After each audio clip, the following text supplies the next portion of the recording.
אנשים שיוצאים מהצבא ולא יודעים בדיוק לאן ללכת, זה פשוט מוביל אותם למקומות הנכונים, נותן להם את האמצעים כדי להתחיל את החיים באמת, וככה להמשיך הלאה.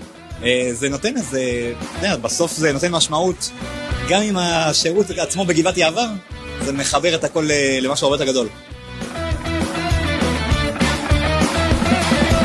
איציק, אני רוצה להגיד לך, יישר כוח ענק לחבר את קהילת העבר של חטיבת גבעתי לדורותיה.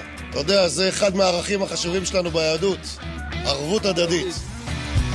אנחנו נשתדל להיות עבורכם סוג של כיפת ברזל, המגנה ומסייעת לכם בעת הצורך.